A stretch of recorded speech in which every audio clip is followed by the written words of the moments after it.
The Tree on the Hill. Written by H.P. Lovecraft and Duane W. Rimel. Chapter 1. Southeast of Hampden, near the tortuous Salmon River Gorge, is a range of steep, rocky hills which have defied all efforts of sturdy homesteaders. The canyons are too deep and the slopes too precipitous to encourage anything save seasonal livestock grazing. The last time I visited Hampden, the region, known as Hell's Acres, was part of the Blue Mountain Forest Reserve. There are no roads linking this inaccessible locality with the outside world, and the hillfolk will tell you that it is indeed a spot transplanted from His Satanic Majesty's front yard. There is a local superstition that the area is haunted, but by what or by whom no one seems to know. Natives will not venture within its mysterious depths, for they believe the stories handed down to them by the Nez Perce Indians, who have shunned the region for untold generations, because, according to them, it is a playground of certain giant devils from the outside. These suggestive tales made me very curious. My first excursion, and my last, thank God, into those hills occurred while Constantine Thunes and I were living in Hampden the summer of 1938. He was writing a treatise on Egyptian mythology, and I found myself alone much of the time, despite the fact that we shared a modest cabin on Beacon Street, within sight of the infamous Pirate House, built by Exeter Jones over 60 years ago. The morning of June 23 found me walking in those oddly shaped hills, which had, since 7 o'clock, seemed very ordinary indeed. I must have been about 7 miles south of Hampden before I noticed anything unusual. I was climbing a grassy ridge overlooking a particularly deep canyon, when I came upon an area totally devoid of the usual bunch grass and greaseweed. It extended southward, over numerous hills and valleys. At first I thought the spot had been burned over the previous fall, but upon examining the turf, I found no signs of a blaze. The nearby slopes and ravines looked terribly scarred and seared, as if some gigantic torch had blasted them, wiping away all vegetation. And yet there was no evidence of fire. I moved on, over rich, black soil in which no grass flourished. As I headed for the approximate center of this desolate area, I began to notice a strange silence.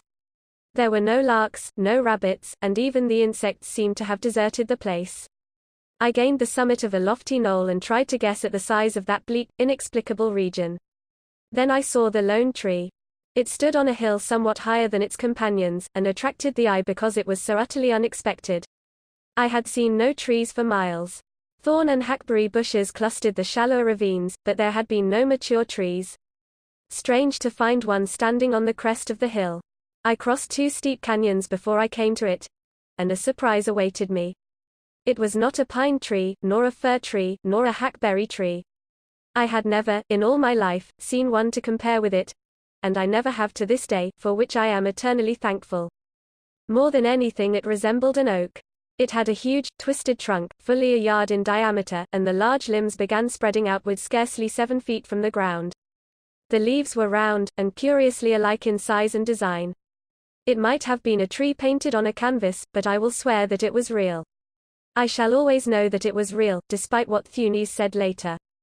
I recall that I glanced at the sun and judged the time to be about 10 o'clock a.m., although I did not look at my watch. The day was becoming warm, and I sat for a while in the welcome shade of the huge tree.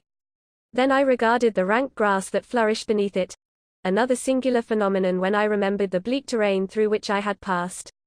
A wild maze of hills, ravines, and bluffs hemmed me in on all sides, although the rise on which I sat was rather higher than any other within miles.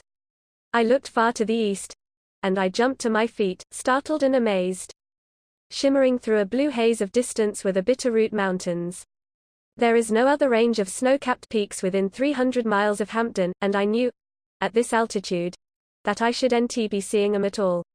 For several minutes I gazed at the marvel, then I became drowsy. I lay in the rank grass, beneath the tree. I unstrapped my camera, took off my hat, and relaxed, staring skyward through the green leaves. I closed my eyes. Then a curious phenomenon began to assail me. A vague, cloudy sort of vision. Glimpsing or daydreaming seemingly without relevance to anything familiar. I thought I saw a great temple by a sea of ooze, where 3 suns gleamed in a pale red sky. The vast tomb, or temple, was an anomalous color, a nameless blue-violet shade. Large beasts flew in the cloudy sky, and I seemed to hear the pounding of their scaly wings. I went nearer the stone temple, and a huge doorway loomed in front of me. Within that portal were swirling shadows that seemed to dart and leer and try to snatch me inside that awful darkness. I thought I saw 3 flaming eyes in the shifting void of a doorway, and I screamed with mortal fear. In that noisome depth, I knew, lurked utter destruction, a living hell even worse than death. I screamed again. The vision faded. I saw the round leaves and the sane earthly sky. I struggled to rise. I was trembling, cold perspiration beaded my brow. I had a mad impulse to flee, run insanely from that sinister tree on the hill. But I checked the absurd intuition and sat down, trying to collect my senses. Never had I dreamed anything so realistic, so horrifying. What had caused the vision? I had been reading several of Thune's tomes on ancient Egypt. I mopped my forehead, and decided that it was time for lunch. But I did not feel like eating. Then I had an inspiration. I would take a few snapshots of the tree, for Thunes. They might shock him out of his habitual air of unconcern. Perhaps I would tell him about the dream. Opening my camera, I took half a dozen shots of the tree, and every aspect of the landscape as seen from the tree. Also, I included one of the gleaming, snow-crested peaks. I might want to return, and these photos would help. Folding the camera, I returned to my cushion of soft grass.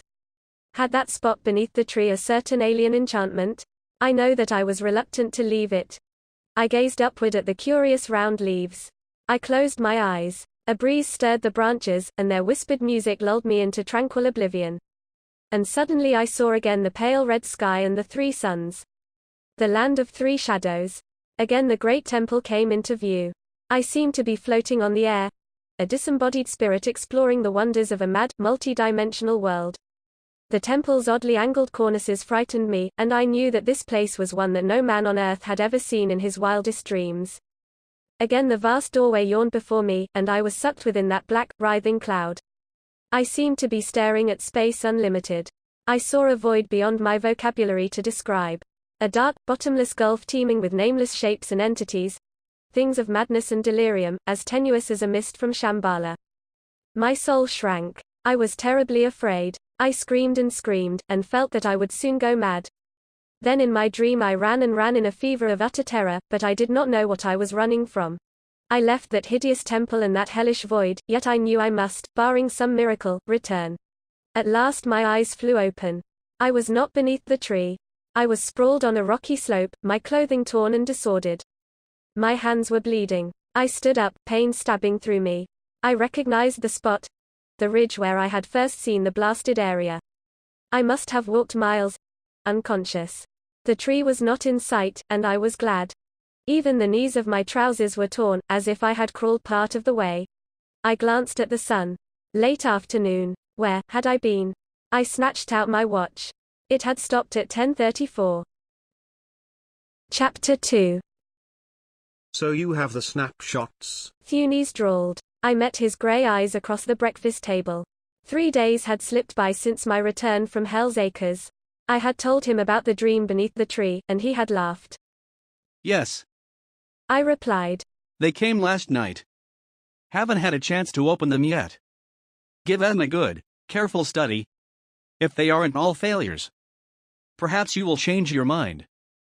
Thunes smiled, and sipped his coffee. I gave him the unopened envelope and he quickly broke the seal and withdrew the pictures. He glanced at the first one, and the smile faded from his leonine face. He crushed out his cigarette. My God, man. Look at this. I seized the glossy rectangle. It was the first picture of the tree, taken at a distance of 50 feet or so. The cause of Thunes' excitement escaped me. There it was, standing boldly on the hill, while below it grew the jungle of grass where I had lain. In the distance were my snow-capped mountains. There you are. I cried. The proof of my story. Look at it. Thunes snapped. The shadows. There are 3 for every rock, bush, and tree. He was right. Below the tree, spread in fan-like incongruity, lay 3 overlapping shadows. Suddenly I realized that the picture held an abnormal and inconsistent element. The leaves on the thing were too lush for the work of sane nature, while the trunk was bulged and knotted in the most abhorrent shapes. Thunes dropped the picture on the table. There is something wrong. I muttered. The tree I saw didn't look as repulsive as that. Are you sure? Thunes grated. The fact is, you may have seen many things not recorded on this film. It shows more than I saw. That's the point. There is something damnably out of place in this landscape. something I can't understand. The tree seems to suggest a thought beyond my grasp. It is too misty, too uncertain, too unreal to be natural. He rapped nervous fingers on the table. He snatched the remaining films and shuffled through them, rapidly. I reached for the snapshot he had dropped, and sensed a touch of bizarre uncertainty and strangeness as my eyes absorbed its every detail. The flowers and weeds pointed at varying angles, while some of the grass grew in the most bewildering fashion. The tree seemed too veiled and clouded to be readily distinguished, but I noted the huge limbs and the half-bent flower stems that were ready to fall over, yet did not fall. And the many, overlapping shadows. They were, altogether, very disquieting shadows, too long or short when compared to the stems they fell below to give one a feeling of comfortable normality. The landscape hadn't shocked me the day of my visit. There was a dark familiarity and mocking suggestion in it, something tangible, yet distant as the stars beyond the galaxy. Thunes came back to Earth. Did you mention 3 suns in your dreaming orgy? I nodded, frankly puzzled. Then it dawned on me. My fingers trembled slightly as I stared at the picture again. My dream, of course. The others are just like it. Thunes said. That same uncertainness. That suggestion. I should be able to catch the mood of the thing. See it in its real light, but it is too. Perhaps later I shall find out, if I look at it long enough. We sat in silence for some time. A thought came to me, suddenly, prompted by a strange, inexplicable longing to visit the tree again. Let's make an excursion. I think I can take you there in half a day. You'd better stay away, replied Thunes, thoughtfully. I doubt if you could find the place again if you wanted to. Nonsense. I replied. Surely, with these photos to guide us. Did you see any familiar landmarks in them? His observation was uncanny. After looking through the remaining snaps carefully, I had to admit that there were none. Thunes muttered under his breath and drew viciously on his cigarette. A perfectly normal, or nearly so, picture of a spot apparently dropped from nowhere. Seeing mountains at this low altitude is preposterous. But wait. He sprang from the chair as a hunted animal and raced from the room. I could hear him moving about in our makeshift library, cursing volubly. Before long he reappeared with an old, leather-bound volume. Thunes opened it reverently, and peered over the odd characters. What do you call that? I inquired. This is an early English translation of the Chronicle of Neth, written by Rudolf Jägler, a German mystic and alchemist who borrowed some of his lore from Hermes Trismegistus, the ancient Egyptian sorcerer. There is a passage here that might interest you. Might make you understand why this business is even further from the natural than you suspect. Listen. So in the year of the black goat there came unto Neth a shadow that should not be on earth, and that had no form known to the eyes of earth. And it fed on the souls of men, they that it gnawed being lured and blinded with dreams till the horror and the endless night lay upon them. Nor did they see that which gnawed them, for the shadow took false shapes that men know or dream of, and only freedom seemed waiting in the land of the 3 suns. But it was told by priests of the old book that he who could see the shadow's true shape, and live after the seeing, might shun its doom and send it back to the starless gulf of its spawning. This none could do save through the gem, wherefore did Karnefer the high priest keep that gem sacred in the temple. And when it was lost with Phrynes, he who braved the horror and was never seen more, there was weeping in Neth. Yet did the shadow depart sated at last, nor shall it hunger again till the cycles roll back to the year of the black goat. Thunes paused while I stared, bewildered. Finally he spoke. Now, Single, I suppose you can guess how all this links up. There is no need of going deep into the primal lore behind this business, but I may as well tell you that according to the old legends this is the so-called year of the black goat, when certain horrors from the fathomless outside are supposed to visit the earth and do infinite harm. We don't know how they'll be manifest, but there's reason to think that strange mirages and hallucinations will be mixed up in the matter. I don't like the thing you've run up against. The story or the pictures.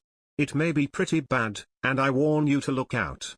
But first I must try to do what old Jägler says. To see if I can glimpse the matter as it is. Fortunately the old gem he mentions has been rediscovered. I know where I can get at it. We must use it on the photographs and see what we see. It's more or less like a lens or prism, though one can't take photographs with it. Someone of peculiar sensitiveness might look through and sketch what he sees. There's a bit of danger, and the looker may have his consciousness shaken a trifle, for the real shape of the shadow isn't pleasant and doesn't belong on this earth. But it would be a lot more dangerous not to do anything about it. Meanwhile, if you value your life and sanity, keep away from that hill. And from the thing you think is a tree on it. I was more bewildered than ever. How can there be organized beings from the outside in our midst? I cried. How do we know that such things exist? You reason in terms of this tiny earth. Thunes said. Surely you don't think that the world is a rule for measuring the universe. There are entities we never dream of floating under our very noses. Modern science is thrusting back the borderland of the unknown and proving that the mystics were not so far off the track. Suddenly I knew that I did not want to look at the picture again. I wanted to destroy it. I wanted to run from it. Thunes was suggesting something beyond. A trembling, cosmic fear gripped me and drew me away from the hideous picture, for I was afraid I would recognize some object in it. I glanced at my friend. He was poring over the ancient book, a strange expression on his face. He sat up straight. Let's call the thing off for today. I'm tired of this endless guessing and wondering. I must get the loan of the gem from the museum where it is, and do what is to be done. As you say, I replied. Will you have to go to Croydon? He nodded. Then we will both go home. I said decisively. Chapter 3. I need not chronicle the events of the fortnight that followed. With me they formed a constant and enervating struggle between a mad longing to return to the cryptic tree of dreams and freedom, and a frenzied dread of that selfsame thing and all connected with it. That I did not return is perhaps less a matter of my own will than a matter of pure chance. Meanwhile I knew that Thunes was desperately active in some investigation of the strangest nature, something which included a mysterious motor trip and a return under circumstances of the greatest secrecy. By hints over the telephone I was made to understand that he had somewhere borrowed the obscure and primal object mentioned in the ancient volume as the gem, and that he was busy devising a means of applying it to the photographs I had left with him.